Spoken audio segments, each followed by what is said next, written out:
Okay, welcome everybody. We need to start as we need to be a little bit punctual. So I hope that you all enjoyed yesterday as much as I did and enjoyed wonderful Italian food in a nice restaurant in Padova. So today we have again a full program. We start now with a session on policy updates from the three most connected DGs to the carbon farming topic, being DG-AGRI, DG-Environment, and DG-CLIMA. Then after that, we have a plenary session that will be on common objectives, carbon farming for everyone. Then we have a coffee break that hopefully will be a little bit faster than yesterday. Then the parallel sessions you have in the program later on will show you also which choices you have. Then lunch, and after lunch we have another plenary on managing risk in carbon farming. Then you quickly change to the parallel session 4, and then finally the poster session like we had yesterday for networking and chatting with the people at the posters. So now I would like to start with the policy update. The first speaker is unfortunately online. He wasn't able to join us over here in Padova. It's Mirco Barbero. He is representing the DG Environment. So he's the policy officer in soil protection and sustainable land use, and he leads the soil team since 2019 within this unit of land use and management of the Director General Environment of the European Commission. Mirco has a degree in physics and has worked for dozens of years in the private sector as responsible for the quality assurance of products and services. And he and his team have prepared the EU soil strategy and the proposal for the EU soil monitoring and resilience directive, and negotiating this with the European Parliament and Council. So please, Mirco, have the floor. Thank you so much, Saskia. I'm sharing now the presentation. Just a moment. You should be seeing it now.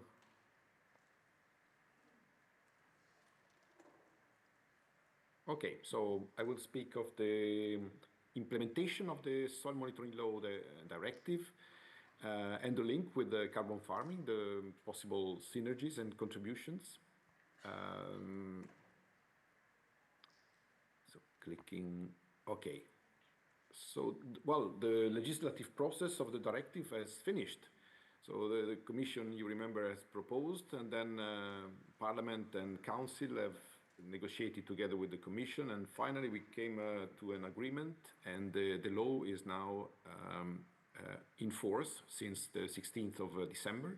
So it's a matter of implementing it in an efficient and effective way that contributes to the many challenges and initiatives, including carbon farming. So let's see how this could happen. Just have some ideas and possible links. Well, first of all, the objective of the directive is to achieve, well, that's an aspirational objective, to achieve healthy soils. Why? Because healthy soils are good and can contribute to the many challenges we have in front of it. And here you see a summary of them. So indeed, healthy soils contribute to mitigation of climate change and adaptation, but also to stop the biodiversity loss. At the same time, they can prevent and mitigate the impacts of natural disasters. And at the same time, they have to ensure food security and protecting the health of citizens. All of that together. So we try to solve one problem, and we should also take care not to create other problems for the other elements linked with the soil health. And this is very important. So just an overview of what is the content of this law. Well, first of all, it covers all soils. It's a directive, so it has to be transposed by member states, and now they have 3 years to do that, and the Commission is very much involved in that. So we are cooperating, working with member states for the best implementation. It has a staged approach, so the long-term vision of achieving healthy soils, but then the directive sets up a common framework for assessing soil health,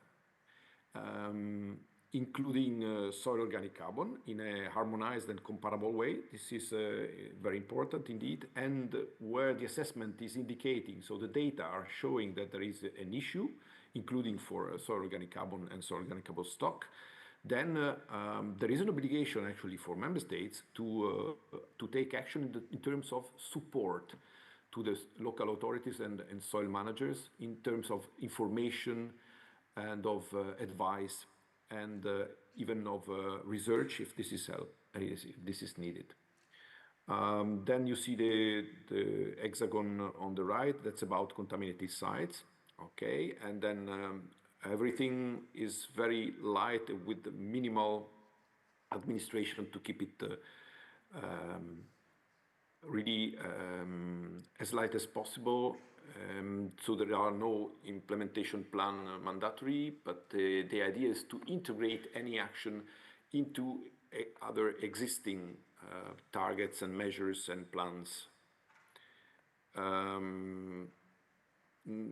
Okay, so it is also important to see all the links with the other existing legislation. For example, for the nature restoration regulation, you see this is a visual summary of all the different restoration targets, and with the arrows, those are the ecosystems where there are clear links with the soil monitoring law, urban ecosystems, agroecosystems, and forest ecosystems where also the soil organic carbon stock is measured. So if we come to the questions of the Carbon Summit, the 3 questions, let's see what could be some elements of answers from the SML. So which practices for European soils? Well, in the soil monitoring law, the Commission is asked to produce a knowledge repository of the effects of soil management practices on soil health by pedoclimatic conditions and land use, so locally relevant, but with a holistic approach, looking at all aspects of soil health. This is for member states, if they want, to use this knowledge repository to provide advice. So you see already the interest that there could be to see the effects of practices also on the aspect of soil organic carbon together with all the other aspects of soil health. Then on the question, what standards and certification mechanisms? Well, in the soil monitoring law, there is a strong common framework which provides harmonization of the measurements of soil organic carbon and soil organic carbon stock, starting from common requirements for soil sampling, methodologies for measuring it in a comparable way, and also there is accreditation for the laboratories and the obligation to participate to ring tests. So you see, this is a big opportunity for using this harmonization from the SML also for LULUCF, NRR, and all the other uses. And then on the question how to monitor carbon fluxes, well, it is important to know that, let's say, some governance structures for the soil monitoring law are the soil districts, which are administrative, and within soil districts, there are soil units. And member states should take samples in a statistically representative way so that they are able to conclude on a soil unit level, on the level, for example, of soil organic carbon. So this could be indeed interesting to have a statistically representative assessment at quite local level also of soil organic carbon stock, which would allow, obviously, also to see the evolution and trends with the following cycles of the assessment. Voilà. These are some reflections I'm happy to share with you. Just a quick look at the timeline for the implementation of the directive. There are 3 years in which a lot will happen, because we are already very busy with member states to help them transposing the directive, looking at all details and try to further harmonize in a voluntary way.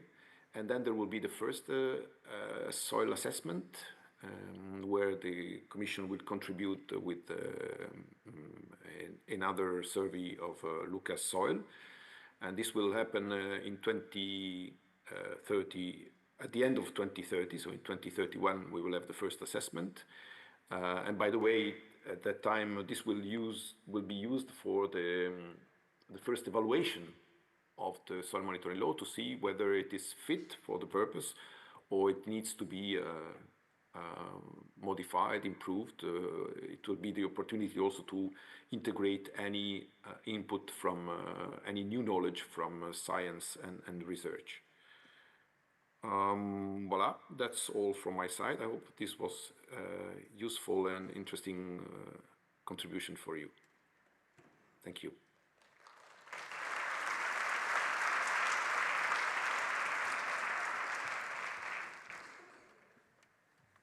Thank you so much, Mirco. This was very enlightening, and I think that if you agree, we could share your email address if anybody has any questions to you. Then we need to continue with our next speaker, who is going to talk about the mission A Soil Deal for Europe. It's Marianna Paolino. She is an experienced European Union policy officer with over 15 years of service for the European Commission. She is currently working for DG-Agriculture and Cultural Development as a program officer in Unit F2, which is the research and innovation, where she is responsible for the Horizon activities on climate-smart agriculture. And she is also part of the Soil Mission Secretariat team. So please, Marianna, have the floor.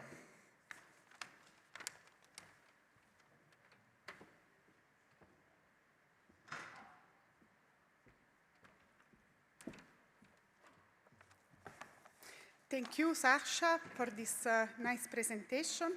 And dear participant, it's a very big pleasure for me to be present to this inspiring and energizing Carbon Farming Summit. I use, as you can see, words that were already mentioned yesterday from other speakers, but I really believe that indeed the nice part of this summit is the fact that we have a common goal.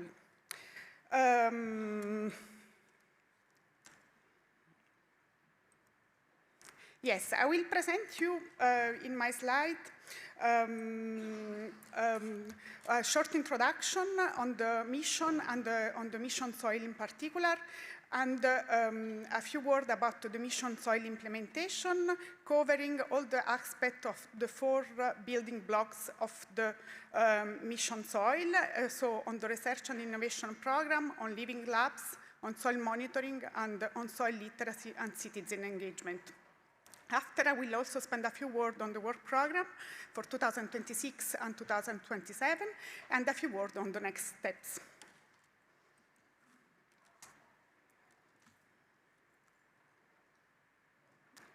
The slide moves very slow, but okay. So I imagine that most of you are very well aware of the mission soil. However, considering the plethora we have in this summit, I thought that would be useful to have a short introduction on mission in general. Mission are part of the EU Research and Innovation Program, Horizon Europe 2021-2027, and are very particular initiative. In fact, the EU mission are a new way to bring concrete solution to some of our greatest challenges, delivering concrete results by 2030. While this is only a short sentence, it includes several very important concepts, because indeed we see that we need also concrete solutions to some greatest challenges. And we were very well aware also after the presentation of yesterday that we are in these cases having great challenges. And also very peculiar is the fact that we have a deadline to achieve the results. The mission, our portfolio approach, are initiatives that cover both projects and instruments, and they need to be strongly anchored to relevant regulatory and policy initiatives. As you can see from the slide, we have 5 missions that are ongoing, and we have all the same deadline.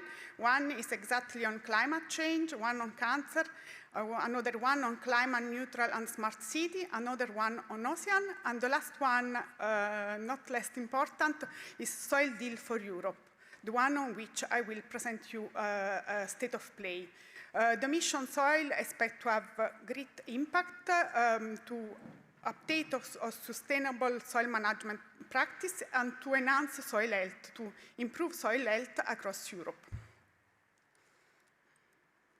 Okay, the mission implementation, the state of play. As you can see, we had a budget of 812 million euros to be covered in time lapse of from 2021 to 2027. So we are more or less a midway. And until now, we're already financed 63 projects for a budget of 469 million with more than 900 participants. As you can see on the right side of the slide, the project under the mission covers several topics, and there is also a specific project under the carbon farming, mainly devoted to carbon farming. In this slide, in fact, I have a list of the projects dealing specifically with carbon farming. The first one that comes to our eyes is Credible, the project that is hosting this nice summit. But also we have Marvich, that aims to develop a context-specific MRV framework to encourage farmers to engage in carbon farming activities.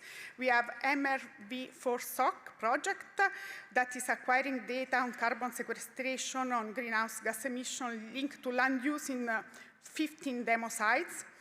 And we have Deep Horizon that has a specific goal to look also not to the soil surface, but to the subsoil. That also is a very important part of the soil that is less known and where we have a gap and we need to improve our knowledge. And after we have OGCR, the European Geospatial Carbon Register, that is driven by the mission to provide transparent, scientifically validated, and open accessible geospatial carbon accounting tools. So all this and CAFAMORE, I imagine that also the majority of these projects are represented here in the summit, and I'm sure that also in the poster you will know, or outside in the stand, you will know more about that. But just to show you that we have also a specific project on carbon farming. So one of the topic, one of the goal of the mission soil was to get 100 mission soil living lab by 2013. And also on that, I would like to share with you that thanks to the partnership soil, we have very nice map that show how these living labs are distributed in Europe. And we already have 45 living labs ongoing, covered from 9 projects, for a total of EU budget of 107 million, and more than 1,500 sites. The map produced from soil show how these living labs are covering different land uses, biogeographical region, and soil challenges, and are obviously available online. Here we have the map where the living labs are divided by land uses. You can see that Europe is quite well covered, and also the land uses, in particular agriculture, but also we have urban, forestry, industrial, and natural and semi-natural landscape. And by biogeographical region, and also there we covered, and we will cover more also in the future, all the biogeographical region. I decided to include also a specific slide on Lila for Soil project. You know very well, Lila for Soil project is also sponsoring this event as well. You can see also, imagine on the screen, Lila for Soil, and there is a stand outside. There was one of the parallel sessions yesterday organized by Lila for Soil. But why? Because it's one of the projects with Living Lab that test carbon farming practices in farm managed by individual farmers. There is already 5 living labs across 6 countries. And very important, Lila for Soil is using the cascade grains. So it's the financial support to third party. And with this cascade grains mechanism is able to involve farmers and to support them.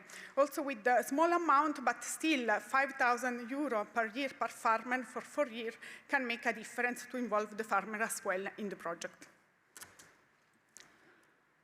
Now we are at the stage of the other building, the soil health monitoring. As you know, or maybe I share with you now if you don't know yet, we have a very great collaboration with the Joint Research Center. The Mission Soil and the Joint Research Center work together, and we hope that this can continue in the future. And we try to engage also to have the Mission Soil project working with the Joint Research Center. As was already mentioned yesterday from Alexandra, the Director General of the Joint Research Center, thanks to them, we discovered that more than 60% of new soil are degraded.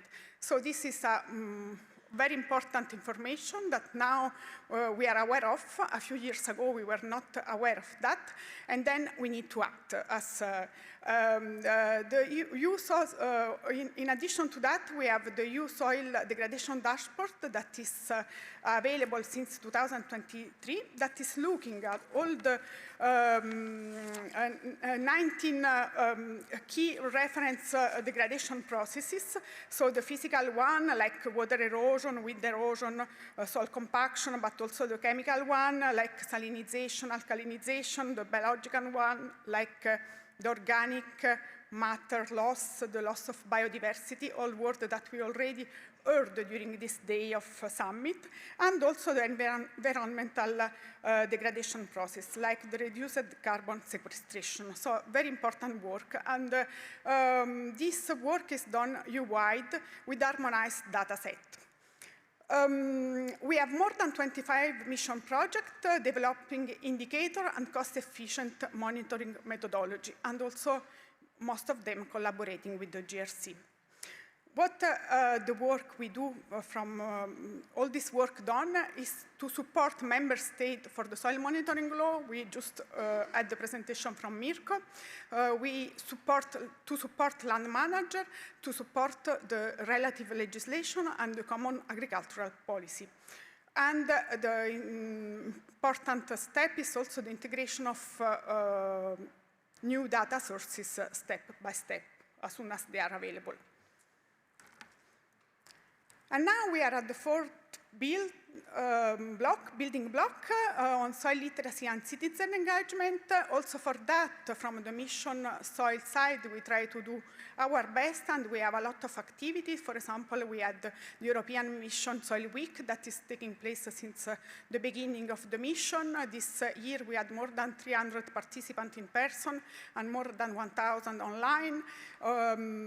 Several people are also reached from social media, and more than 5,000 subscribers to the Mission Soil newsletter. We have a series of soil podcasts and regular promotion of Mission Soil funded project under the Mission Soil platform website. But not only that, we have also the Mission Soil manifesto, already more than 350 signatures 2,800 individual and 700 legal entities. And I would like to underline here that we will also mention to you that also Regione Veneto and the Comune di Padova both are signatory, already signed the Soil Manifesto. As you can see, there is a QR code, and we invite you all to sign for the Mission Soil Manifesto. And there is, again, another important initiative that is the Mission Soil Ambassador. So those ambassadors are individuals selected for demonstrating their commitment to soil health. This is a program that was launched in 2023 and will last until 2028. The aim of the project is to support the mission objective and to increase the soil literacy in society. At local and regional level. We have until now 49 ambassadors in total, covering all the EU member states and 21 associated countries in Horizon Europe, with different expertise, so communicator, entrepreneur, practitioner.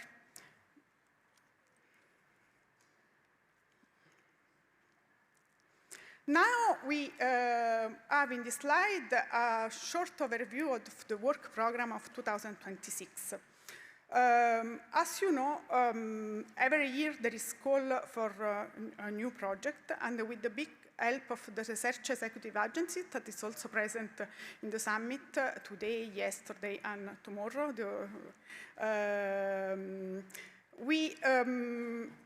In this slide, we have the work program of 2026. This means that this work program was already published at the end of 2025. And for the topic on single stage, the calls are now open until September 2026. And as you can see, we have more than 100 million budget in total for 7 different topics. And for more than 10 projects. I think I counted 11 projects that can be funded based on the budget we have. And we have different kind of projects as well. So research and innovation action, and cooperative coordinated action like the one of Credible, for example. So I would like also to underline that for the work program of 2026, we have also a joint topic with the EU mission adaptation and climate change.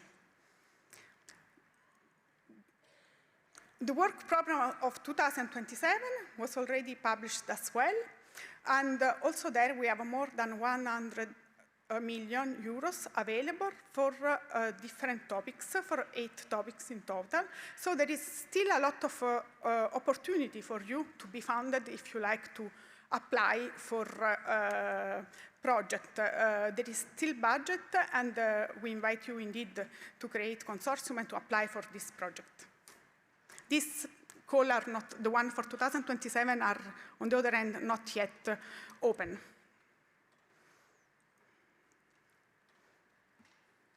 And now we are at the next step. So with the mission soil, as I said, we are at midway. So now we need to adapt and disseminate information and practical tools for different audiences across Europe.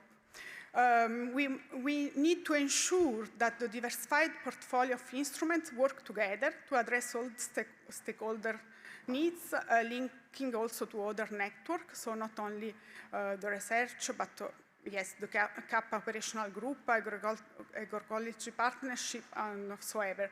And very important is also the feedback to policy, to soil monitoring law, but also to the CAP and the CRCF. Valeria will speak about the CRCF immediately after my presentation, and others. And I would like also to highlight the next event we plan.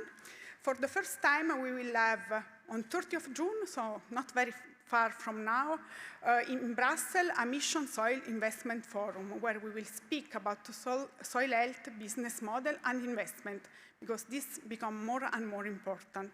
And as usual, we will have the European Mission Soil Week 2026. This year will be on 17th and 18th of November in Dublin. And also, I will conclude saying a few words on the topic from the work program of 2025 that therefore is already closed and will be signed most probably before the summer on a topic that is the continuation of this network on carbon farming and emission reduction of agriculture and forest land, and is then the continuation of Credible. So we really hope that this third summit will be not the last one, but we will have occasion to continue working together also in the future. And with that, I would like also, before to conclude, to say that I only presented part of the funding opportunity because this is only what is presented under the mission soil, but under Horizon Europe as project, the project can be funded also under the Cluster 6, under the other mission, and also under the LIFE project. And I saw that there is a stand outside from the colleague working on LIFE project. Thank you very much.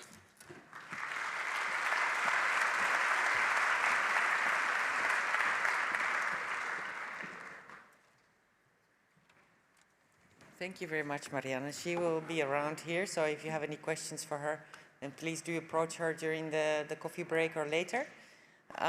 So now we go for our last speaker in this part of the day, which is Valeria Forlin. She's going to tell us about the state of play and next steps for carbon farming certification in the EU. Valeria is working at the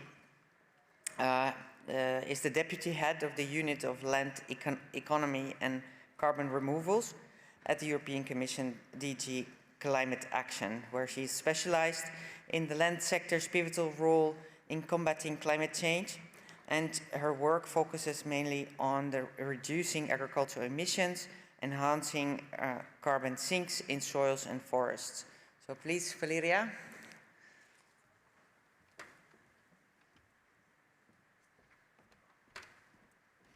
Thank you, Saskia. Good morning, everyone. So I now complete this lineup of very geographically diverse speakers. So you might think that Credible invited only Italian speakers because we are in Italy, but it's actually not because of that. It's because, by sheer coincidence, a lot of people who work on carbon farming in the Commission happen to be Italian. So go figure. It's not because we are in Padova. Okay, I also give you an update. It's a bit heavy, I suppose, 3 presentations with all this information to digest. But okay, I will try to take it slowly, even though we are already late. Okay, so we work on many fronts in our team to implement the CRCF as swiftly as possible. I put on the slide 6 topics on which I will want to give you an update. So I have 6 slides with a lot of information. The first topic is, oh, well, I will just read it. The methodology, the recognition of the certification schemes, the registry, the carbon farming database, the review of CRCF, and the buyers club. So the first topic is the certification methodologies. This is what I've personally worked on most of my time for the last couple of years. We are finalizing the methodology for the certification of carbon farming. We have drafted 1 delegated act, so 1 piece of law, which includes 3 methodologies for 3 activities: agriculture and agroforestry, peatland rewetting and restoration, and afforestation. The draft delegated act was received some feedback recently from the expert group that advises us on the development of CRCF. From all of you, the draft was published for feedback between January and February, and we received around 250 pieces of feedback. Now we have been working to integrate this feedback, and we are finalizing the delegated act. We aim to present it to the expert group on the 23rd of April. The date is still to be confirmed, but I think we will manage. And then our intention is to adopt the delegated act. According to the legislative procedure of the European Union, the adoption is followed by a period of 2 months of scrutiny, during which the co-legislators, so the Parliament and the Council, might block it. But if that doesn't happen, then the delegated act enters into force. This process is a bit more advanced for other methodologies, the ones on permanent removals. which includes biochar, which could be interesting for you. So the biochar methodology is already in this 2-month scrutiny period because it was adopted end of January. And if everything goes well, it will enter into force in a few weeks. It's been now discussed in Parliament and Council. We are also working on a methodology on carbon storage in buildings, and there we are a bit behind compared to the other ones, but we are confident we can finish it by the end of the year. And then a very important piece of the puzzle which is still missing is the methodology for forest management, which we have decided to take in a second step because that's already a lot of work what we have been doing so far, but we really intend to focus on that and advance our work on forest management as soon as the current methodologies are over. So maybe already on the 23rd of April or rather sometime after that, we can present our first findings and the first review. I just want to acknowledge that if some of you have seen the draft delegated act when it was open for public consultation, you might have found it very difficult to read, and this is understood. When you write law, you have to follow some legal drafting convention. And also we structured it in a way to avoid repetition. So we structured it by criterion, the quantification, additionality, long-term storage, and sustainability, because some of these criteria were the same across the methodologies, and we didn't want to repeat them all the time. So obviously, for an operator interested in peatland restoration, it just wants to see the rules that apply to peatland restoration. So what we want to do next is to prepare a user-friendly version of the methodologies by activity and with some advice how to interpret the rules, how to read the rules, some examples. So this will come. Okay, second block, second front on which we are working is the recognition of the certification schemes. And I took the liberty to put on the same slide a slightly different process, which is the recognition of the models. But the two processes are somehow linked. So this recognition of the certification scheme, it's an official, formal, let's say, formal process. This is about the schemes that can implement CRCF on the ground. So this is hugely important because without the schemes, there is no certification. But we want to make sure that the schemes are credible, reliable, trustworthy. So we want to check how the schemes work before saying that they can certify under CRCF. So we adopted already an implementing regulations in November with rules about the operation of the certification schemes, of the auditors, what we call the certification bodies, and of the auditing process in general. And so here you have rules, for instance, on the governance of the schemes. And now we are working with consultants to prepare the call for schemes that we hope to publish in April. This will be open-ended, so anytime schemes can apply to be recognized. We will also publish the protocol, how to apply. And then we will check two things: whether the scheme is governed, operates according to the rules in the implementing regulations, so the governance, the rules for addressing non-conformities, addressing fraud, transparency, all these rules are complied with. And then the scheme also needs to show to the Commission that they know how to implement, they are competent to implement the methodology. So the methodology is sometimes leaves some choices to the scheme. There are some elements which are not so precise in the methodology and are left to the context-specific, to the specific context where the schemes operate. So each scheme will present their protocol, how they intend to implement the methodology, and this will be checked against the delegated act, so the methodologies. And so if the assessment is overall positive, the Commission will adopt a Commission decision which recognizes the scheme. So this is really a legal procedure. Now, on the right hand of my slide is a more informal process, because when writing the methodologies, we realized that, of course, it's important that for carbon in soil and biomass, we use models and as accurate as possible models. And, but it was difficult already in the methodology to be too specific on exactly which, I mean, we don't want to tell you what models you have to use, also because we don't want to block innovation.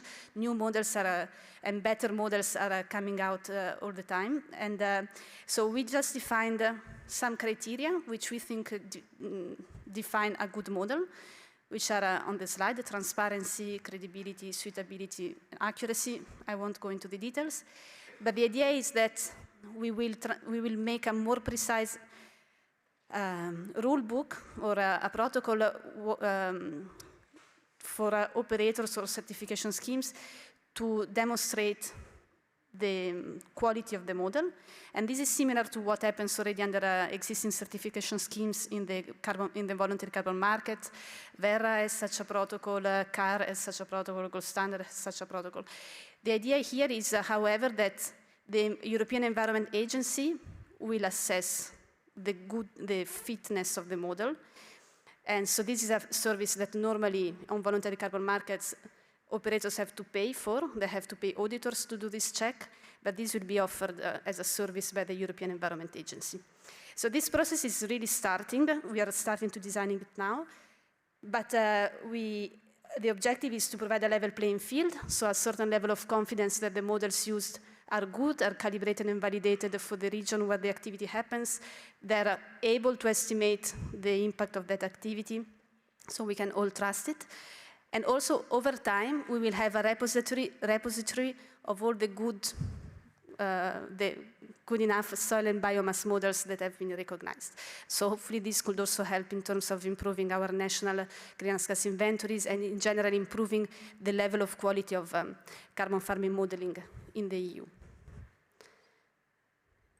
Third block, the registry. The registry is also hugely important. It's one of the main contribution of CRCF to the transparency of carbon markets.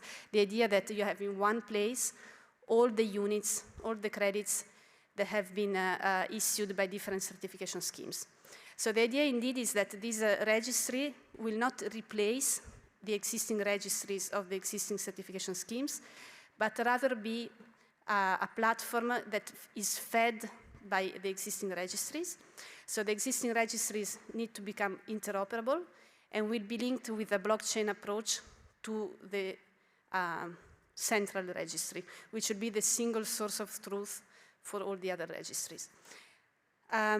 We have, like Marianna said, 2 soil mission projects working on specific aspects of the registry when it comes to carbon farming, because in carbon farming we have, as you all know, issues of traceability, issues of allocation of credits, for instance, in the case of crop rotation, issues of double counting, which is very specific between scope 3 inventories and carbon credits. So all these topics are being addressed by these 2 projects. And in parallel, we are discussing with our, we are working with our colleagues in the IT department of the Commission to create the IT infrastructure. So they're doing this proof of concept for the CRCF registry. And we are testing it with the involvement also of existing certification schemes to learn from their experience. And maybe I didn't mention, but the registry should be established by 2028. So the idea is that next year, in 2027, we adopt a delegated act with the rules of the registry so that we are ready for implementation in 2028. Fourth block, the carbon farming database. We have a sentence, so a commitment in the bioeconomy strategy that says that the Commission will establish an EU carbon farming database of models, emission factors, remote sensing products, and benchmarking data sets to reduce monitoring and administrative costs of carbon farming certification. The JRC has already been working with us and making a lot of progress in the last years on the standardized baseline for CRCF. But not only, they have also provided a very useful tool to assess the risk of carbon release, which has now become an integral part of the methodologies. And this work will continue with the JRC, as they will continue developing tools to quantify carbon farming, both in terms of baselines and benchmarks, and in terms of impact of the activities. And then we continue to fine-tune this tool for the risk assessment, for the resilience of carbon removals. And as I said before, the EA will work on this process to recognize soil carbon and biomass carbon models, which will also contribute to this tool set. Of course, all this work can build on what is being done under the soil monitoring law. Mirco presented before me the soil health framework, and under the mission soil, what Marianna just presented with these monitoring tools that they are putting together from the existing projects. So all these, we are all talking about the same thing, and we are just trying to centralize it in a place where MRV for CRCF is stored. Fifth element, the review. We have an opportunity by the end of 26 to review the CRCF regulation. The main trigger for this review is that the co-legislators asked us to assess the inclusion of livestock. So, as you might know, right now, livestock is not fully integrated into CRCF. An extensive livestock farmer who manages their livestock in a way that more carbon is stored in grazing land or in a silvopastoral system, that is already eligible. So that's carbon sequestration, that's eligible. But what is not eligible under CRCF is the reduction of emissions from the cow itself, so from enteric fermentation, or from the animal, from enteric fermentation and manure management. So the idea is, the question is whether we should include this. So we are currently working on a pilot certification methodology, and on this basis we will decide whether to include these emission reductions in the scope of CRCF. Another very important topic on which many parallel sessions are focused these days is how to use CRCF for Scope 3 reporting. So especially in the agri-food sector, most carbon farming certification is done in the context of insetting and or Scope 3 reporting, and the recent Greenhouse Gas Protocol provided international guidance how to do that. And so we really want CRCF to support this type of approaches, but it might be that some of its current rules are not aligned with it. And so we are now assessing whether we need to adjust any rules in the regulation to ensure this alignment. One specific example is additionality. Of course, additionality is a feature that is important when you want to sell a carbon credit so that the buyer can claim that action happened because of the incentive provided, that the buyer has provided. But this is less relevant when we look at an inventory, in an inventory approach, where you just want to know how many emissions and removals happened in your value chain. Now, only additional activities can be certified, can be considered compliant with CRCF. So we might want to look at it and check whether we can look into a certificate of performance which does not require compliance with all the quality criteria. So this is what we are currently looking at. And we will package these proposals together with this surgical proposal. We are not reopening completely the CRCF, but we want to package it with the proposals for national targets and flexibilities. So these are the proposals for the member state target for 2040, climate target for 2040. This proposal is planned for the end of the year. And there is currently an open public consultation that you can all participate in. It's open until the 4th of May, and you find it on the Have Your Say portal. And there will be, I think there is one question on the inclusion of livestock and one on alignment with Scope 3 reporting. Finally, the Buyers Club that has been getting a lot of traction. I think I heard it mentioned many times yesterday. So in the bioeconomy strategy, we also committed to establishing a Buyers Club to pool demand for carbon farming. So it's clear from the discussion yesterday and the discussion we hear recently that now that the system is in place, or almost, we really need to create demand. So we are working currently on a blueprint for the EU Buyers Club for both carbon removals and carbon farming.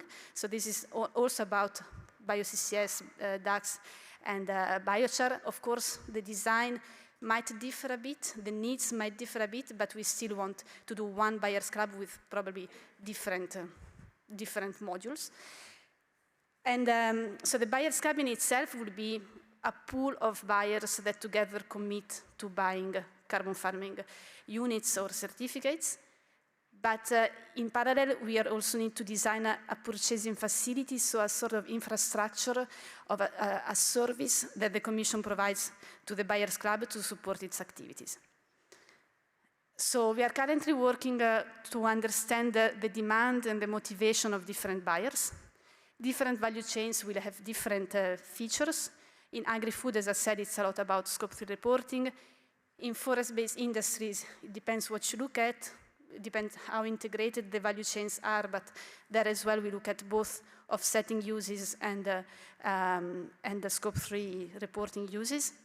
And then there are other sectors outside of the bioeconomy who might be interested in carbon farming, nature-based credits for offsetting purposes.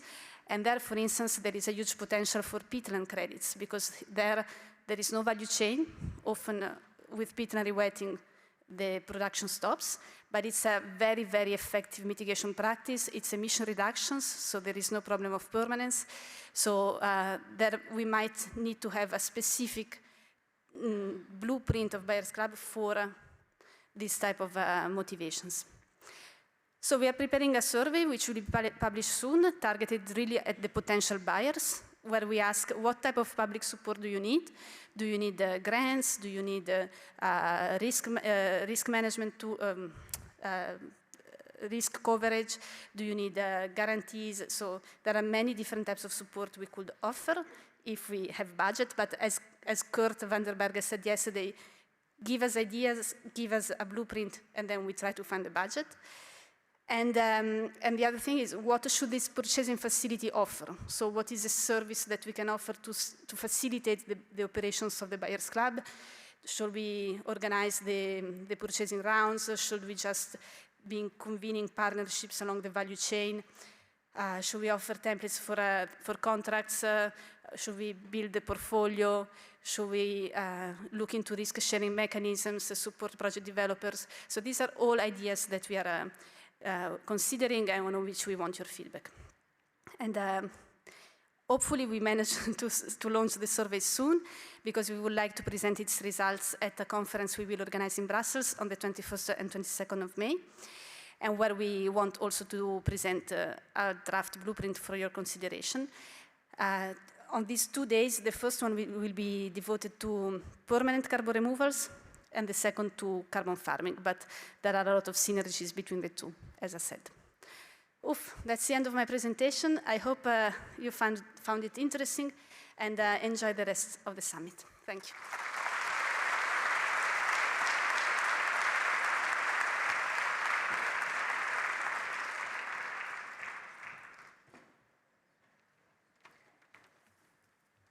Good morning, everyone. I have the pleasure to host the summit's third plenary session right now.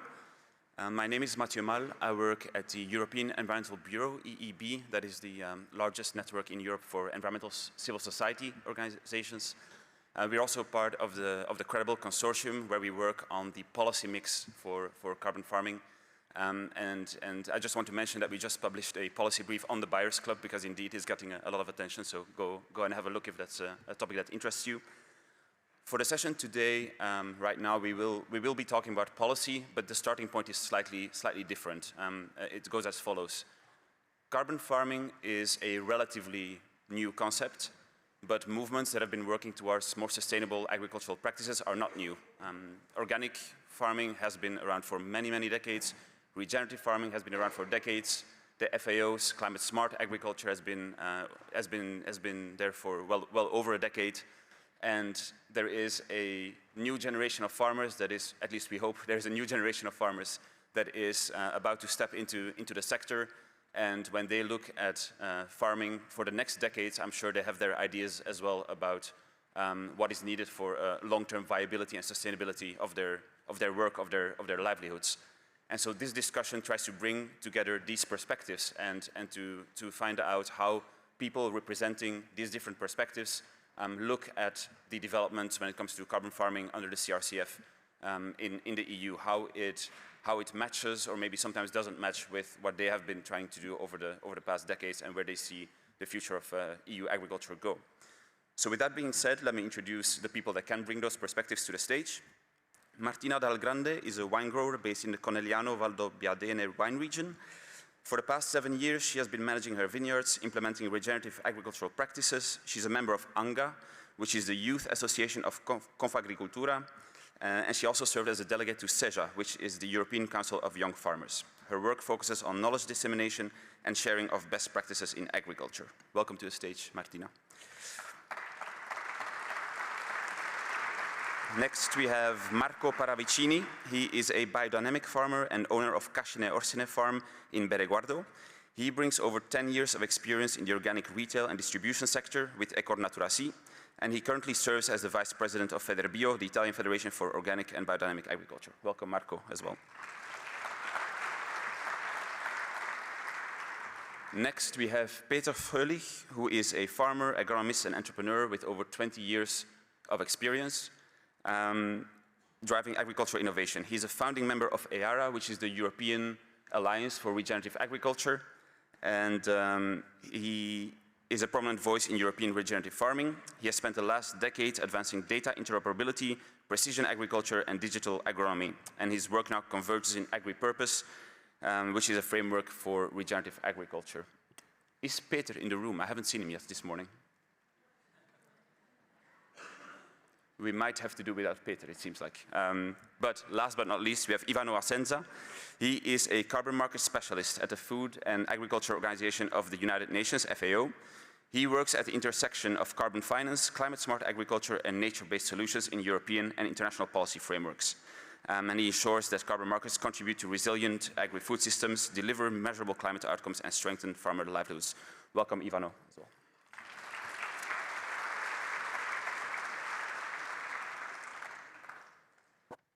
Right, a slightly reduced panel it seems this morning, but I don't think that's a problem. I think we have plenty to talk about and plenty to say. So welcome and thanks for joining us for this discussion. I also have a Menti for the audience. So if we could get up the QR code again, that would be great, because of course you know which perspectives we have here on the stage, but I wanted to get a sense of how much these perspectives and backgrounds are also represented in our audience here in the room and online, just to get a sense of how foreign the perspectives on the stage might be to you, or how much aligned you might be. That'll be interesting to know. So while the Menti is being arranged, maybe I'll start with you, Martina, if I may. So maybe you can tell us from your perspective as a representative of young farmers, but also a young farmer yourself, what is your vision for sustainable agriculture? What do you think it should include? What does it not include? What does it look like? Okay, thank you for the question. Good morning, everyone. So my vision of sustainable agriculture is pretty simple. It's about having a productive and high quality food producing, protecting the ecosystem and preserving the resources. It's a very delicate balance between environmental stewardship and economic availability and social responsibility. So let me tell you that I have an economic background. So when I started 7 years ago to farm in my family vineyards, located not far from here, I came across to an old vigneron that told me a very simple sentence and said to me, keep in mind that you are not owning your farm, your land, but you're actually renting it from your son or your daughter.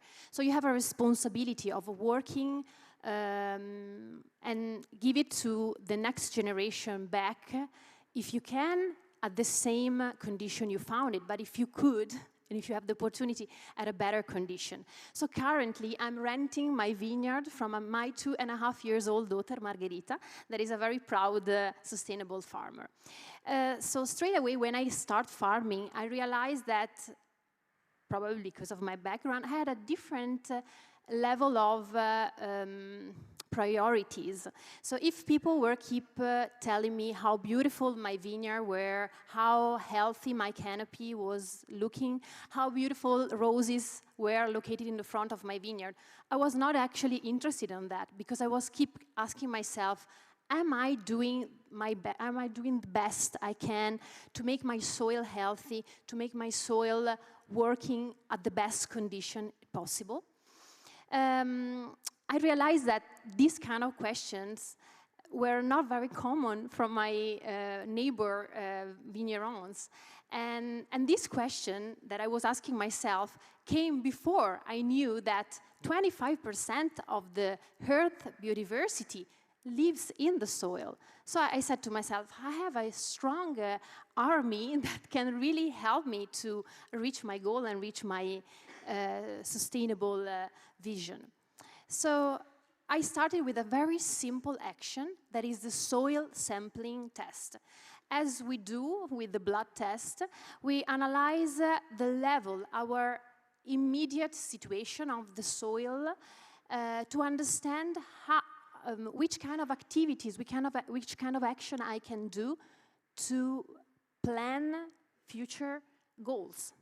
So I started with these little actions, and also I started to question myself how to start working in a more sustainable way. So that's how I came across to regenerative agriculture, because I found out that my soil were a little bit heavy, a little bit tired, not very, working very fully at their best.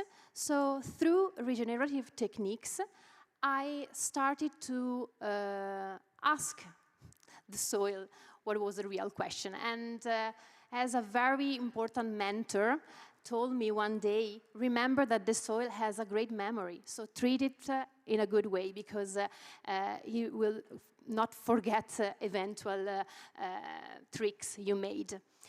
So that's my philosophy, my goal, and that's what I'm trying also to share with other farmers too. Thank you very much. So strong environmental, social, and economic components. I think a nice philosophy of renting the land of future generations and knowing that the soil has a memory. I think those are very nice ideas behind what you do. I'm just looking at the replies on the Mentimeter. It looks like regenerative agriculture is in the room. There's less responses on the other ones, so good that we have those views on the stage. Now I realized young farmers can maybe feel a bit subjective, so I looked up, and the age is 40 years old, which for me works fine. I'm happy to define youth that way.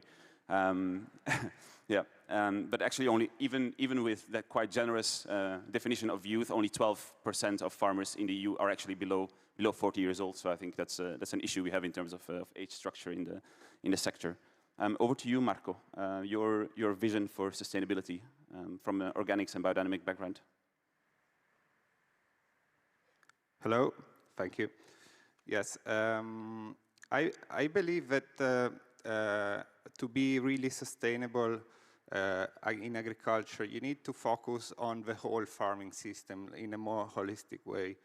And this means minimizing imports and wastes, so a farm that tends towards a closed cycle, and with balanced components in it. So you need to have balance between the natural part, the animal part, the livestock, the cultivation part, and also the human component. Because we've seen that many issues of modern agriculture came when we decoupled livestock from land, and we had some very intensive livestock farms with little to no land, and some very intensive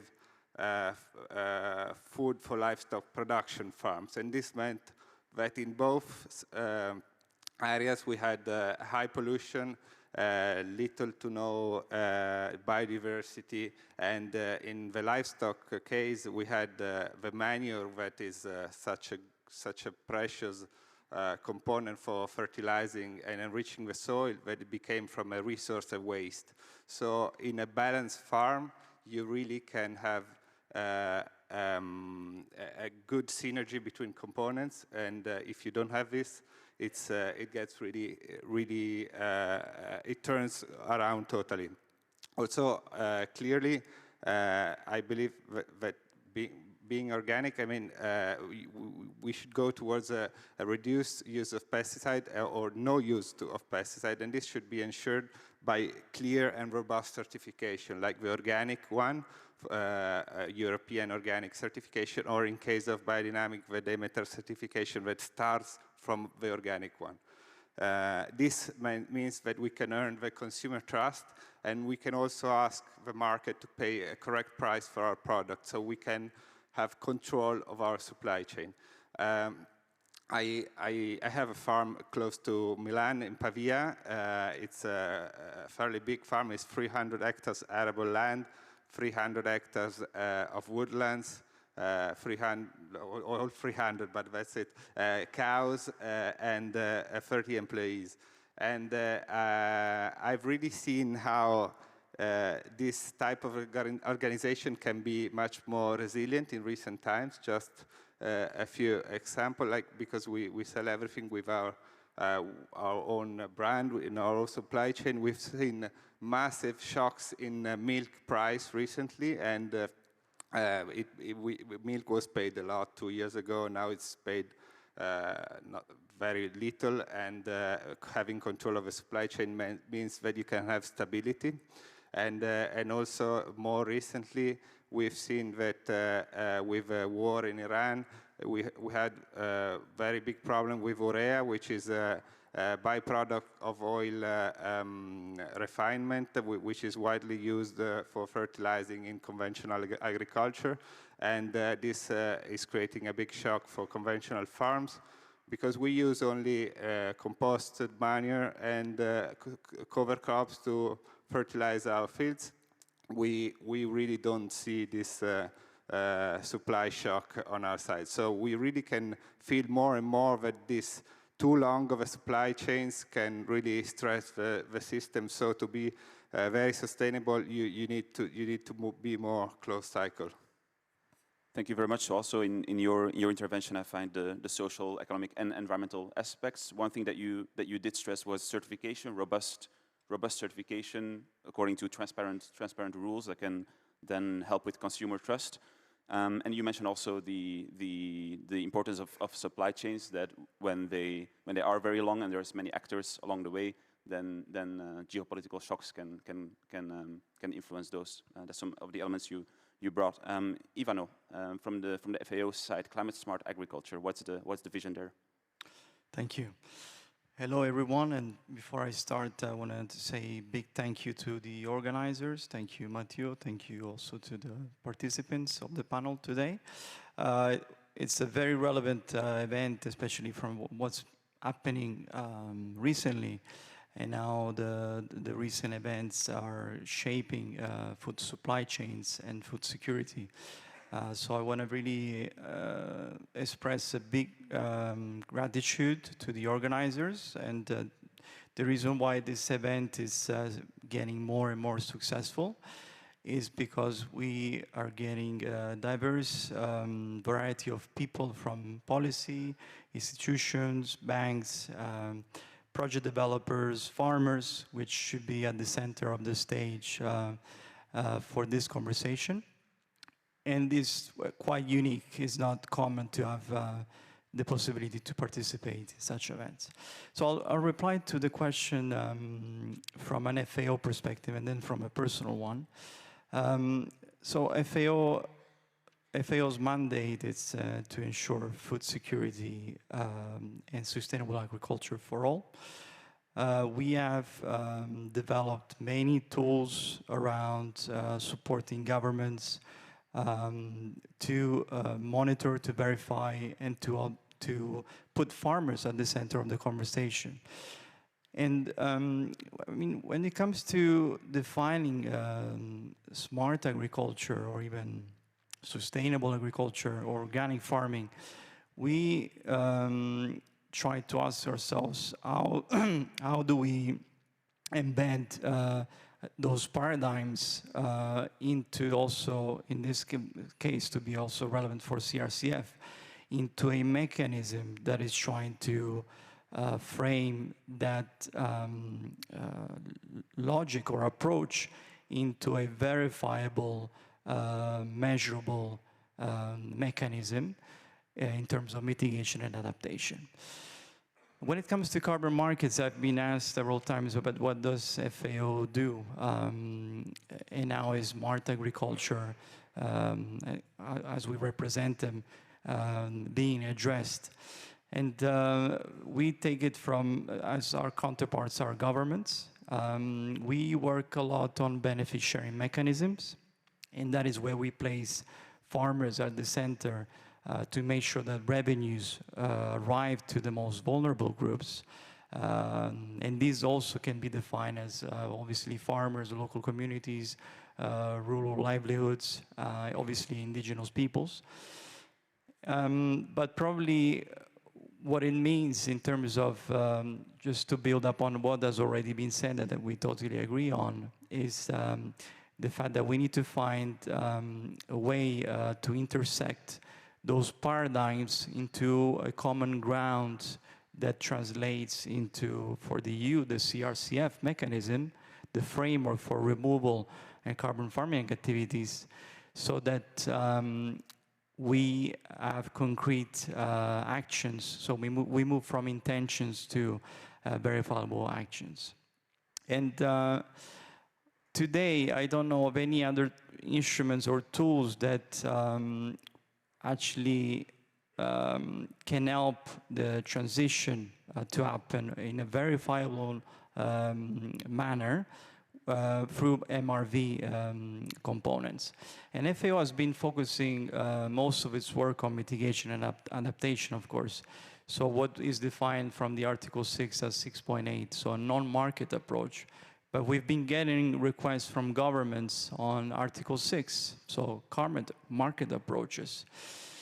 And how do we position ourselves as a neutral technical advisor in the niche market is on the safeguards. And this is where farmers should be always placed at the center. We have protocols, methodologies that will help address benefit sharing mechanisms. We've been doing it for many, many years, and this should be essential, the essential part of the discussion. In terms of what does it include, for sure biodiversity on top of soil health, water security, but especially people. And what I mean by people is not just addressing farmers in the sense of farmer community, but also how do farmers engage with labor? I mean, in Europe, not just in Italy, we have a big issue with forced labor, and how do we address benefit sharing mechanism to give the right tools to farmers, so from a smart agriculture perspective, so that we ensure that when the revenues arrive to those farmers, that also we prevent and we address those issues. And you know, we talk about immigration a lot. They should be also represented, food security and the food that we eat every day. What you've been eating also yesterday. I come from, and here's where I also give quickly my personal perspective. I'm from Sicily, from a town called Vittoria. I was born in a very farm-centered area. I used to also pick up those cherry tomatoes that you tried yesterday. And I know what it's like to work in such farms. It's very, very tough conditions.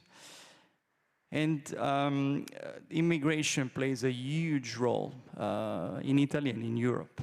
And how do we ensure that those farmers have the right knowledge? Because and we will address this later, I hope, to actually represent and ensure integrity in the work that they do.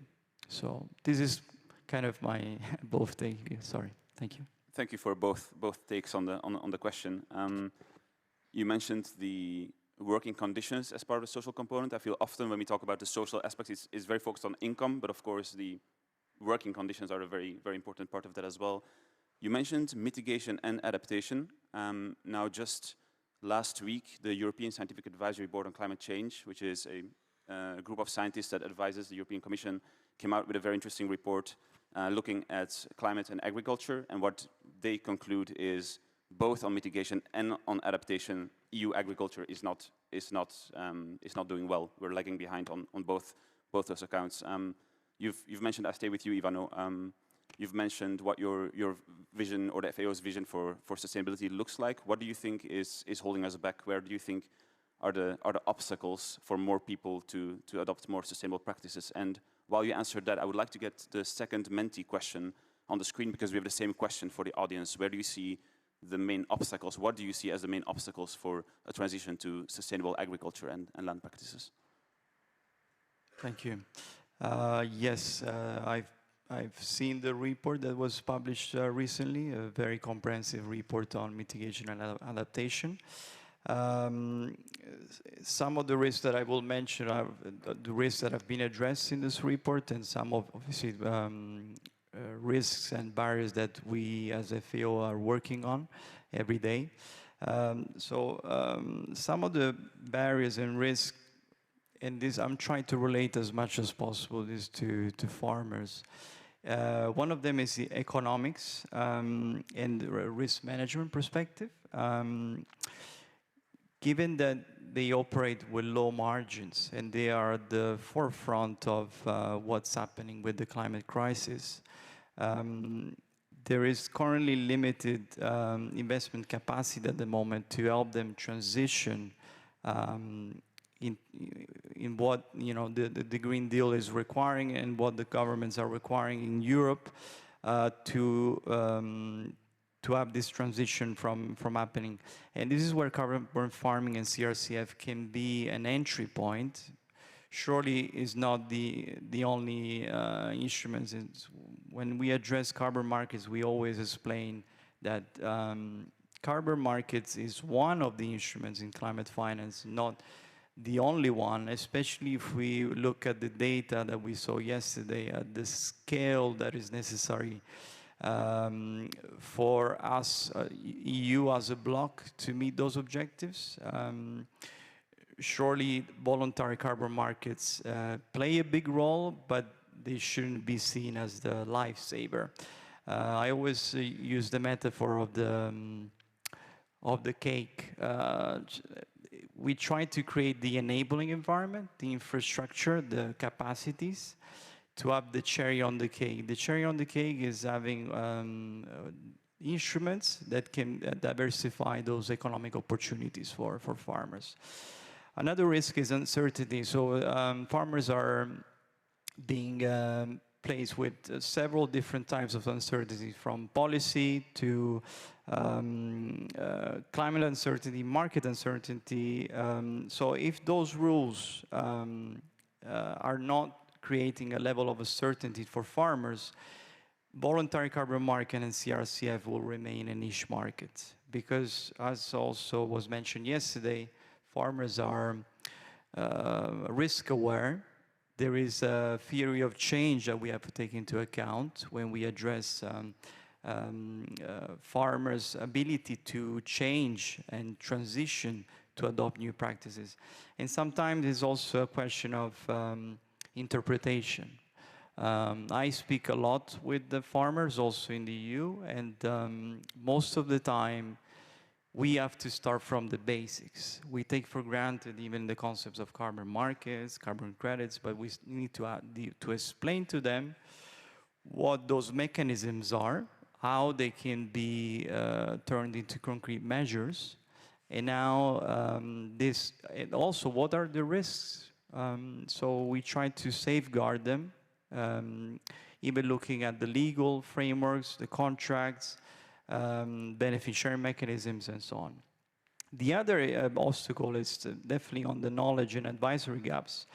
There is a lack in the EU, lack of knowledge, but also advisory services and also digital adoption from farmers in the EU to help address some of the data management issues that they should be aware of.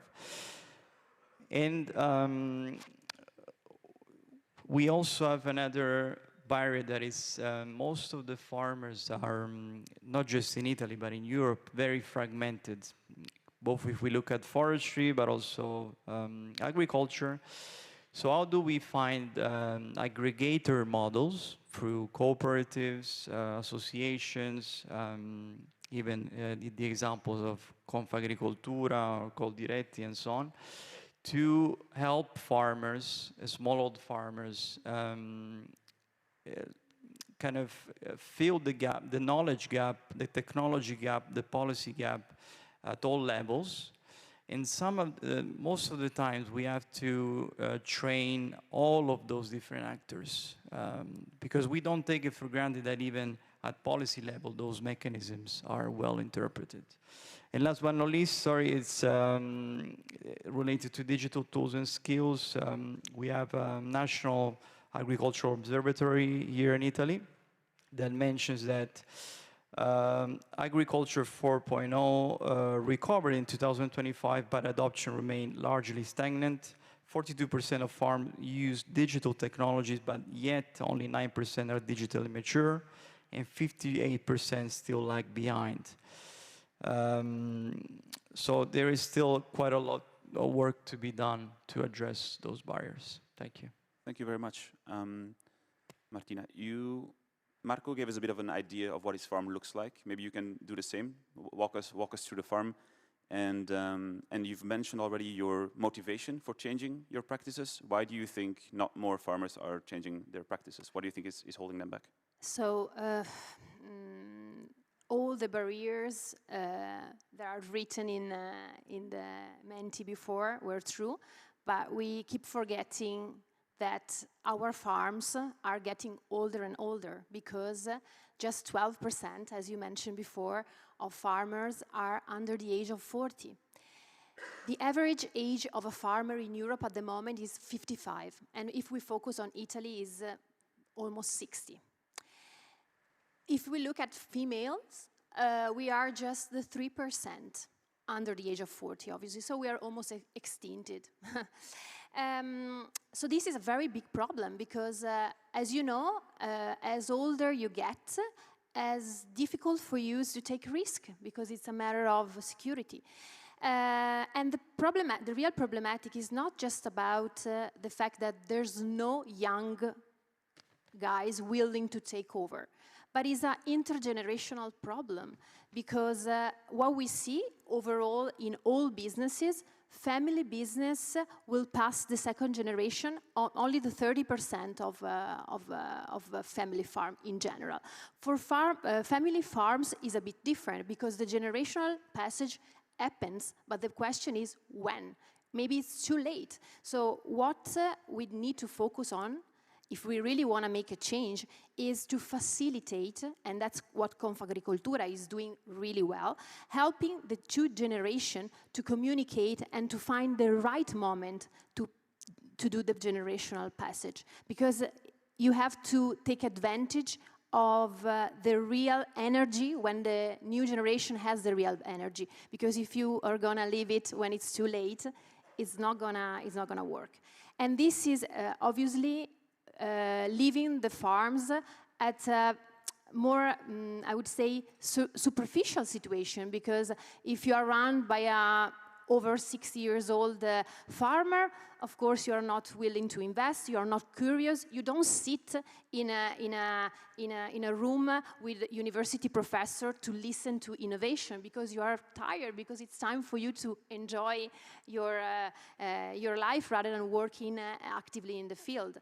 So what we are facing at the moment is the fact that a lot of young farmers are willing to take over, but they do not have a space. So what they want, what they wish, is to take the command and take responsibility of actual decisions in the farm with the older generation next to them, but with a little bit of freedom. So therefore, farms can really innovate, can really have a different vision and explore. So, how do we achieve that? What is so clearly the timing of the passing on the farm is very the timing is important, and also talking about this problem, because what we face as a young organization is that most of the time people do not share this problematic.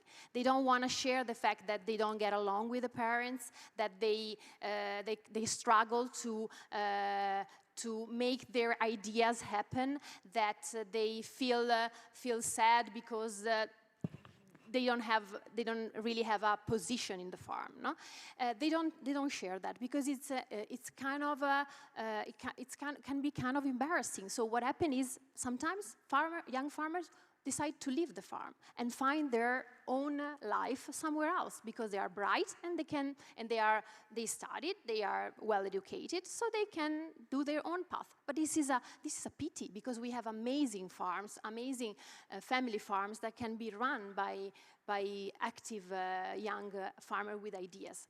This is not all the situation, of course, because we have a lot of amazing cooperation between generations. So what I'm facing at the moment is the role of Confagricoltura, for example, that is helping to communicate, to mitigate the problem. There's also another topic you mentioned before, and is the mental health of farmers. Farming is a very lonely job. Sometimes I stay 8 hours by myself, not talking with anyone, pruning or working in the field. This is something that not a lot of people talk about, but again, Confagricoltura is understood that there is a problematic, and we need to support farmers, even if there's a financial troubles, financial problems that they are facing. We are, as an organization, responsible to help them, and we are doing that. We face this problem. And again, it's about sharing knowledge and stand for our position and be ready to help each other. So some of the obstacles are knowledge, they are the lack of willingness to take a risk, the lack of energy, but they're very much linked to the generational situation is what you're saying. Thanks very much for that. Marco, what is, in your view, what is holding us back from more farmers doing what you do? Yeah, first I totally agree with what was said before, so I won't repeat on those topics, but I think we should address the CIP because it is a very powerful tool that not always is implemented on the ground in a way that can really achieve change and transformation in the agricultural sector. Because as I said before, the end goal is also of carbon farming is a climate mitigation, especially for farmers, which we are terribly exposed to climate change. So, and to do this, you need a whole farm approach. You cannot focus on single practice. And this has been an issue sometimes that policy has been focusing on single practice, that if you look at the whole farm, they don't make a change. I just can make a really stupid example, but I'm a rice grower, and there has been for many years an incentive to make some canals, small, deeper canals in the rice pads in order to increase biodiversity, because the deeper water can help amphibious animals and, biodiversity in general. The issue is that if you don't connect it with at least a reduce of pesticide or not use of pesticide, you won't find many frogs in those canals anyway. So this is like a concrete example of how a policy that it was good, but it needs to be put in a context, otherwise it's quite useless. And another thing is the incentive structure. The incentive structure needs to be clear, so you need to incentive everyone according to where they are positioned in a sustainability scale. So you don't need to address only the most sustainable, which is nowadays is organic. You don't only need to sustain those who needs to go there, but you need to have growing incentives. If these are not in place, you won't have a movement in farming that goes toward a more sustainable structure, because if someone, in the end of the day, accumulating different measures is paid more not to move towards organic, then it doesn't have any practical incentive. So this is very important that this terribly powerful tool that is the CAP is applied on the ground in a coherent way to achieve what we are talking here about, that is climate mitigation. Thank you. You brought in I'll stay with Marco for a little bit, because he brought in the European policy angle, which is where eventually we had to end up. The CAP, of course, is a very important tool. It's also known for certain issues. Thank you for the concrete example. I think that helps a lot to hear these concrete examples from the ground. Now, with the CRCF, there's another European level policy that is coming into play, which has, as you mentioned, the CAP has its objectives, and climate and environment are one of those objectives. With the CRCF, the focus is more on those objectives. So how do you see, and especially since you mentioned in your opening statement, you mentioned the role of certification, robust certification. How do you see the CRCF coming into play? How does it work for the organic and biodynamic farmers? Yeah, no, I see that it's in general, it's very positive, and attention to carbon sequestration in agriculture.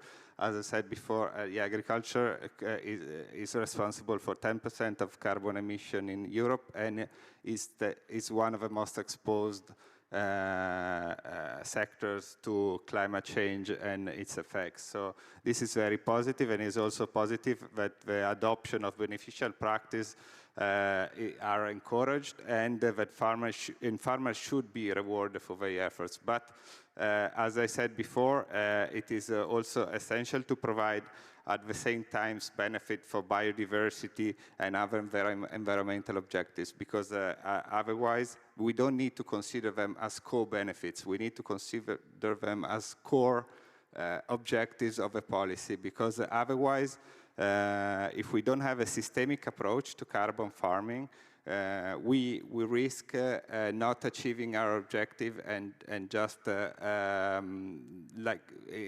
using money in a not very effective way. And I mean, organic farming for many years has been contributing to carbon stock in Europe and carbon sequestration, while also delivering improved system resilience, like biodiversity, soil fertility, less pollution, improved food security, and farmer sovereignty. So organic farming should be considered a carbon activity and an objective. And in general, we should consider this environmental objectives as core principles of a policy, which nowadays are considered only co-benefits. So, and this, I think, is a critical part right now. Thank you very much. Peter has joined the stage. Maybe a welcome applause for Peter as well. Sorry to everyone. No worries. Good morning, and happy you could make it. I think actually, if you're ready to jump in, I think this is actually a perfect time for you to jump in. So we were just talking about how, from everyone's perspective, the CRCF coming in as a new, bringing carbon farming as a new concept with its methodologies, the way it goes about certifying sustainability and so on. So from your background in regenerative agriculture, how do you look at this evolution, this development? Is this something that to you makes sense? Does it work for you? Where are maybe the challenges or the pain points? If you could reflect a bit on that, that would be great. Thanks a lot. Yeah, so where are we? Where are the pain points? I mean, what we see, or what I see, is that we take a more holistic approach with regenerative agriculture. Carbon is just one element, and I think that's one thing where we need to see that we do not just focus on something. Finally, nature, it's much more complex than that. On the other hand, you need to start somewhere, and it's a tangible way of starting and moving the system, and I really see this as a great progress, so thanks to everyone putting all the effort in there.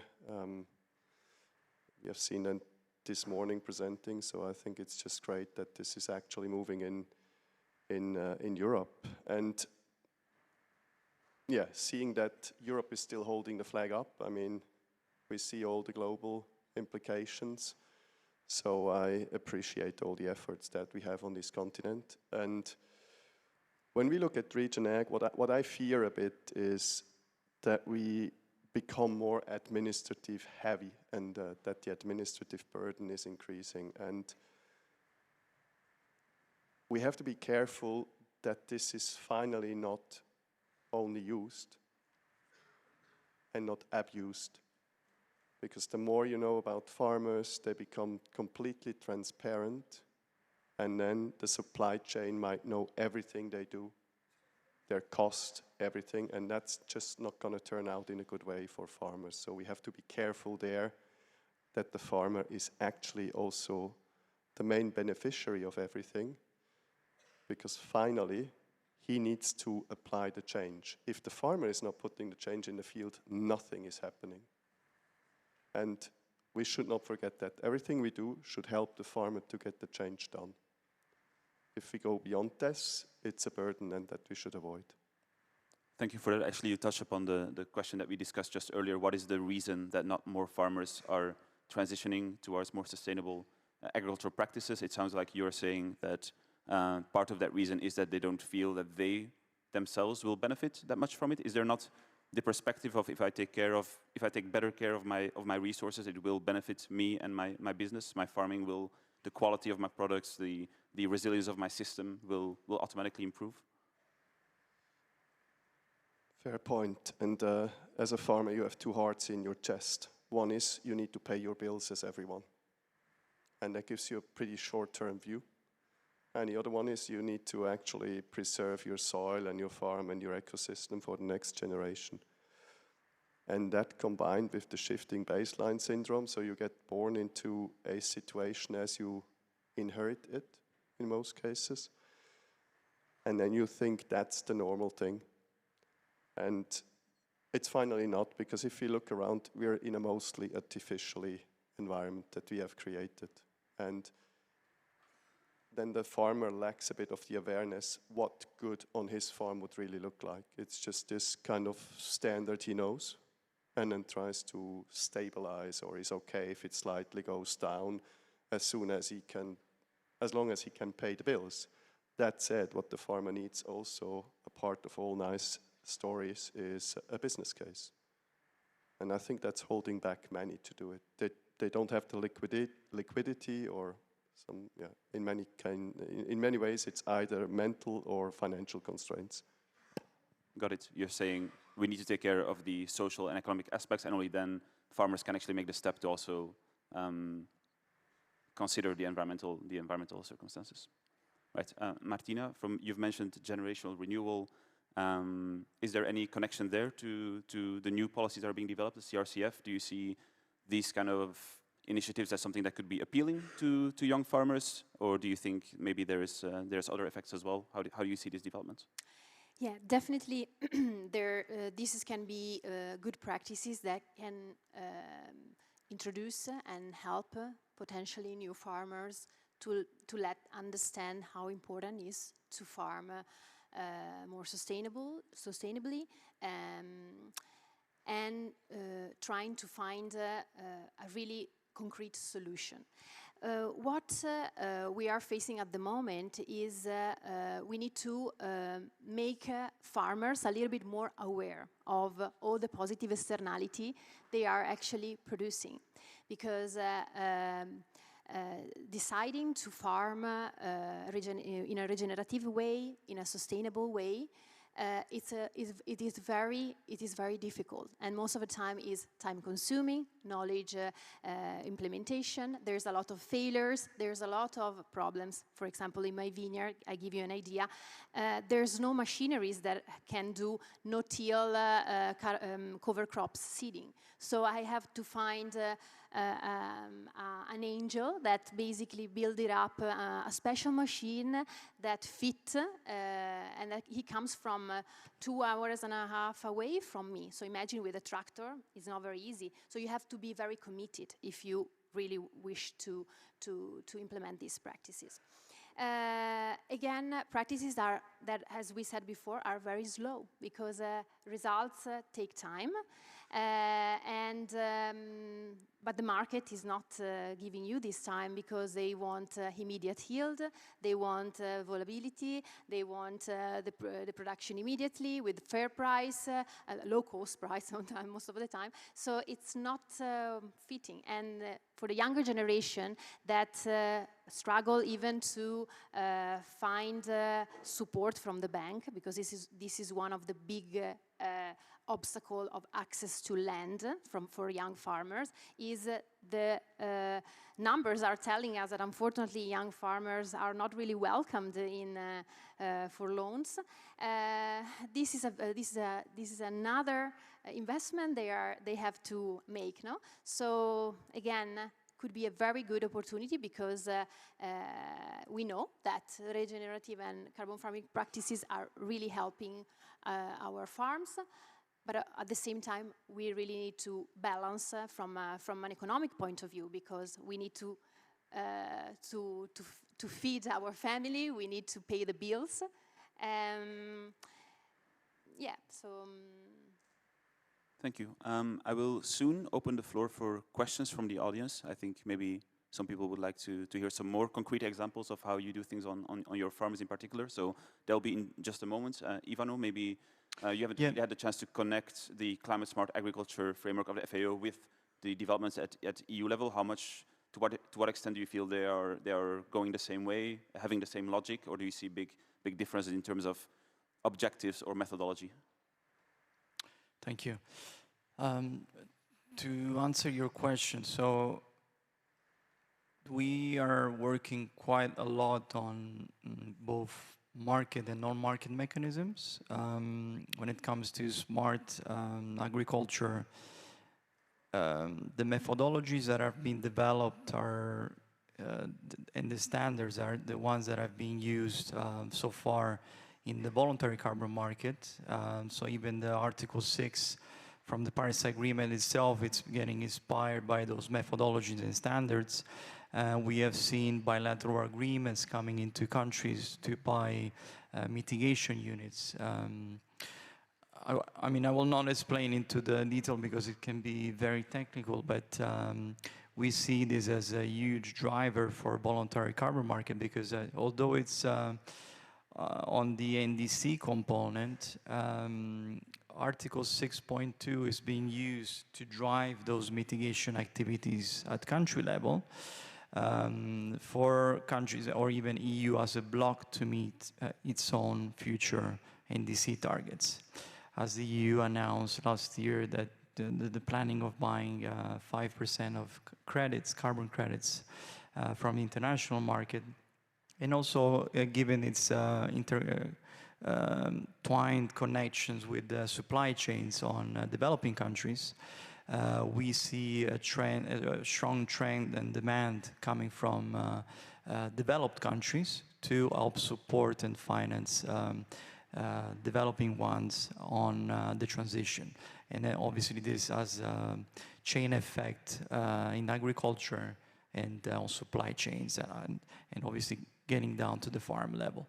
But the way smart food agriculture is defined and its methodologies are being driven by also other concepts such as organic and sustainable agriculture. I'd like to stress a point that, just taking the opportunity on what Martina mentioned before, that I haven't mentioned, but it's always relevant, on two things. One, on the knowledge gap, which is related to the barrier I was mentioning earlier. If we empower farmers and we provide the tools, and this is what FAO is doing, and also the EU and Lila for Soil, we have great examples of tools and capacities that have been developed. We should aim to reduce this risk and uncertainty gap, so that, as also Martina was saying, we empower them, we make them realize of the opportunities of the solutions that we have, and now to manage risk at the same time. And the other thing which is crucial, I would say, and it's related to inclusion and diversity. It's the role of women in farming, and also, as Martina mentioned, it's the role of the woman should be central and should be also taken into consideration in policies, also in the survey that is Valeria is driving, to ensure that we try to push as much as possible the inclusion of more women in farming, because they have a central role also historically, but from an FAO perspective, we have been driving a lot of activities and projects around, and even this year is the International Year of the Women Farmer. And it's something that I did not address before, but is very, very important, and obviously very much related even to methodologies and to the beneficiary mechanism I was mentioning before. So I really would like to stress this point, that we need to also take the aspects of inclusion and diversity into the consideration for carbon farming, because women play a central role to regenerative practices, and we need to also ask men as allies, and probably the people that have done trainings on inclusion and diversity know what I'm talking about, to help drive this transition, because also as men, we have a role into this transition, and to help more women be at leadership positions and management positions to take a central role in carbon farming as well. And it's that is gonna help solve a lot of the issues that we have at the moment, also in politics. I mean, I always say the joke, if Putin would have been a woman, we wouldn't have a but it's, yeah, a light joke. But yeah, going back to the serious conversation, we don't need to invent the wheel. There is a lot of work that has already been done on methodologies. There is a lot of work that has been done on the voluntary carbon market with robust MRV. And I see a lot of entities building new tools and MRVs, but why don't we sit on the table and harmonize what we already have? And because there has been already a lot of money and resources, and a lot of people are working tirelessly on those mechanisms without looking up, you know, raising their heads and thinking, okay, but what, maybe we have already tools available, and even we FAO need to play and do a better role here on sharing and promoting better those tools that are free to use, and see where we can find that synergy. I do think the Commission is looking at what is out there in terms of methodology, both in the voluntary carbon market space as well as in, for example, under Paris Agreement. So I do think those things are being factored into the methodology development. I want to maybe, before I pass the questions to the audience, there is one thing that Ivano said, which actually made me think it would be interesting to hear the farmers' perspectives on this, because he mentioned CRCF potentially as a driver for voluntary carbon markets. Now, yesterday, there was a lot of discussions about also the Scope 3 action, so companies paying for action within their value chains. There's the talks about the Buyers Club and so on and so on. So maybe I'll pass the questions to the audience now, but you can think a bit about a short answer on where do you actually think this, because we talked about a financing need, where should this finance come from in your perspective? What is the best suited place for finance to come from for a transition to sustainable agriculture? That would be interesting to know. But are there any questions in the audience? We can take that. There's a question over there, but I don't think there are roaming mics. I think I will be the roaming mic. Or Tristano, or yeah.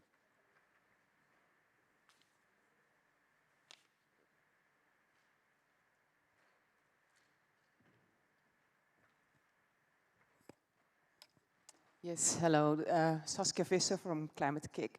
I have a question which relates a lot to the supply chains. I heard the example of the machinery not being available to actually implement the work.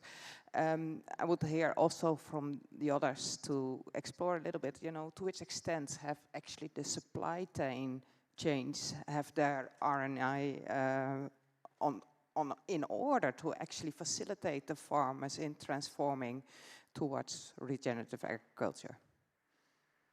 Thank you for the question. I think that can be linked indeed to the financing question. So what is the role of supply chains in providing everything that is necessary for a transition? Who feels like they could... Peter, maybe? Do you want to go first? Or? Yeah, so about financing, we were discussing this a lot with farmers and also myself on my farm. By the way, sorry for being late. It's related to a bit of an excitement because my farm got awarded top 50 farmers of Europe, and the release was at 10. Thanks. Yeah. So was a bit of too much in parallel, and a bit of excitement and a bit of a cold that I have. So sorry for that. Yeah, we were talking a lot about this. I mean, we see different constraints on the farm, but you know, then the discussion are mostly about de-risking. They are about loans, new loans, and me as a farmer, I'm not so happy about new loans because what it means is I sell my assets to the bank, kind of, more loans. So what we were thinking is, do we really approach it from the right angle? Because me as a farmer, what I would like to do is I would like to work in the best way possible and be remunerated through the produce, through what I sell. So should we maybe think of stimulating programs that deliver this with companies instead of on the farm, so that the companies are able to pay more to the farmer and just like, let's say, matching funding. You, whoever it is, large corporate, you put €1, we put another one. It would be turning it upside down. But me as a farmer, I could see that being working. And we see that we have large projects now in Brazil and so, and we see this as a real blocker that we lack a bit of this uptake. That could be more. It's still not to the extent we would like to see it, and then that all trickles down, you know. It's there's no market, then there's no activity. It's not just the machine not being there. And you know, you as a farmer take a lot of risk.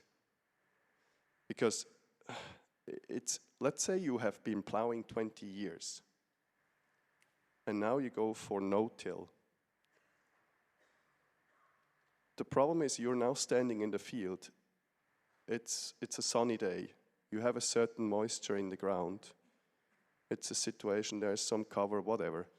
You need to decide now what you do, how deep are you drilling, what's the machinery settings and so on. And with the plow, you now have 20 years of experience. You know exactly, when it's this kind of wet, I can do it. Yeah, that should work fine for sugar beets. This works nicely for that. And with the no-till drill, you have no clue.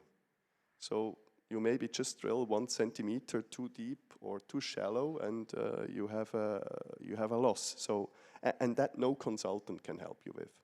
That's the experience you as a farmer need to aggregate, and that change costs you money. And then when the business case is not very certain at that very moment, why should you take that risk? So it all links together. It's the availability of the appropriate tools, also the knowledge on how to use them, and the kind of framework that supports the possibility of testing out new ways of farming, really. Yeah, and some of it you cannot really just with a consultant. You really need to learn it. Sorry. Martina, do you want to come in with your experience? So regarding the machineries that I use for cover crops, no-tillage cover crops, I have to admit that every time it's working and after half an hour is broken or has to stop, or like a little wheel will just run somewhere, I have to try to find. And I mean, again, I'm very committed, so there's no obstacle for me because I really want to do it. But imagine someone who is used to do things in 2 hours and a half sharp and then go somewhere else. They do not have this window, you know. And then again, as we said, there's a lot of mistakes you can make. And then the rain, that is our best friend, but is also our best enemy. you know, it's not actually working all the time positively, and so it's a very big challenge. A lack of curiosity, a lack of knowledge is not helping within the community, so it's not easy. I saw there was one more question, well, at least one more. I think we'll take one more and then we'll have to close, so please. Thank you very much for a really interesting session. I wanted to ask a question to the farmers on the panel. I'm from the UK, from Farm Carbon Toolkit, and we work with farmers all the time, helping them to adopt farming practices to transition to more sustainable farming systems. And I chaired a session yesterday, hearing from farmers about the carbon farming practices they'd adopted. And I asked a question to them, which was, if the external support, financial support, for the practices you've adopted went away, would you carry on with those practices, and why? Thank you. Great question. Any answers to that? I think, in general, if a financial support goes away, most farms will be forced not to implement the practice. There are some farms that manage to create a market for the products, and in this case, the public financial support is substituted by the private financial support, so the customers that are willing to pay for the difference. And in this case, the farmer is going to go on. But if you want to look at general numbers, I'm sure if you don't have public financial support, you're going to have a reduced number of farmers implementing those practices. What about you, Martina? What do you think?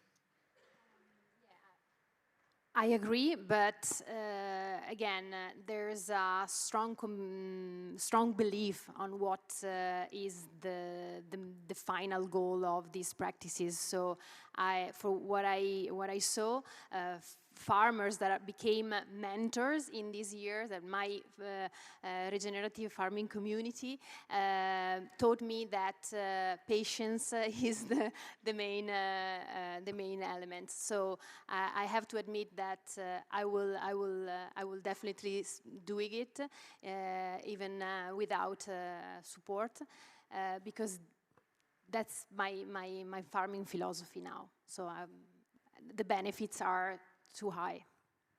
I think that's a very nice note to end on. I would like to thank our panelists for their contributions. Can we get a round of applause, please?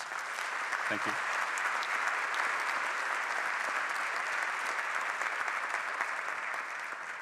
And maybe from the control room, we can get a slide that gives an overview of the breakout sessions for after the coffee break, so people have a reminder of where to go. And then I wish you all a very nice coffee break and the rest of the summit.